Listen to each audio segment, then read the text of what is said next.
بسم اللہ الرحمن الرحیم۔ السلام علیکم ناظرین، آج کی ویڈیو میں ہم جانیں گے کہ مصر کے بدترین بادشاہ فرعون کی پیدائش کس طرح سے ہوئی، اس مردود کے والدین کون تھے اور کیسے تھے، اس جیسا مردود شخص آخر انہی کے گھر کیوں پیدا ہوا۔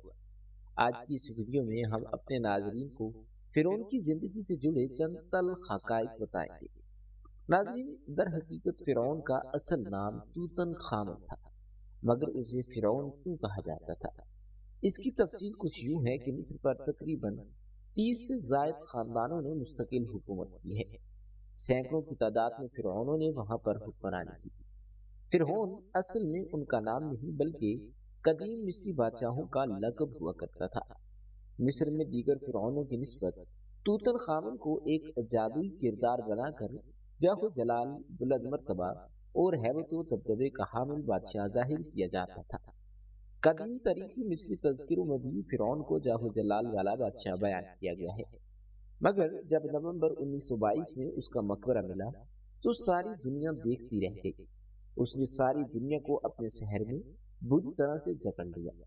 اس کی وجہ یہ تھی کہ فرعون کا مقبرہ اس صدی کی سب سے بڑی اور نایاب دریافت تھی۔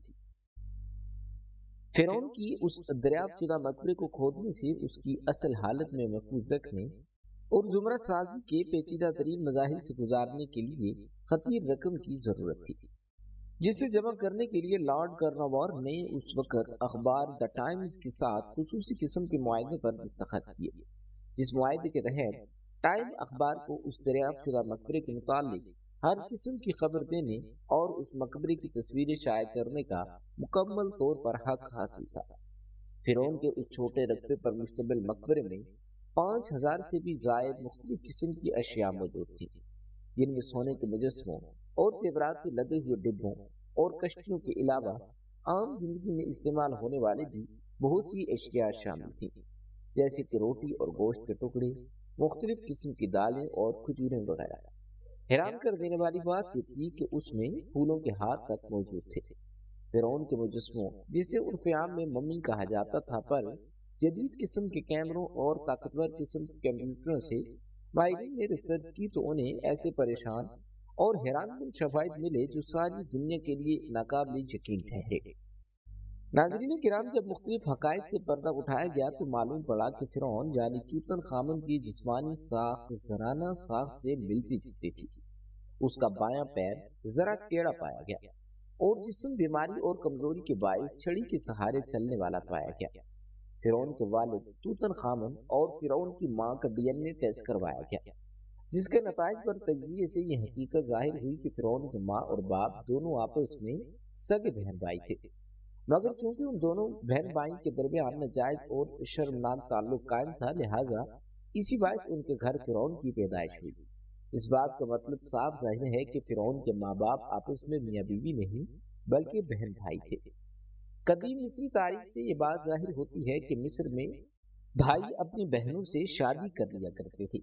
اس کی واضح مثال دنیا کی سب سے زیادہ شہرت یافتہ اور دنیا کی پہلی سلیبریٹی ملکہ کلیوپیٹرا ہے، جس نے تخت کو حاصل کرنے کے لیے اپنے بھائیوں سے شادی کر لی تھی، جبکہ ایک اور قدیم ملکہ کے بارے میں یہ بات مشہور ہے کہ اسے اس کے باپ، بھائی اور نانا نے تخت کی لالچ میں اپنی ہوس کا نشانہ بنایا تھا۔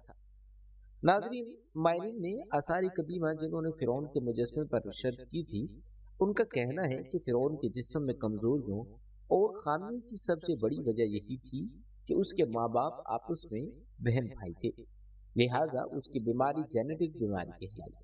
فرعون تقریباً 3500 سال پہلے قدیم کا مصری بادشاہ تھا، جبکہ ماہرین آثار قدیمہ نے ابو سر میں تقریباً 4000 سال پرانی قبروں کو دریافت کیا۔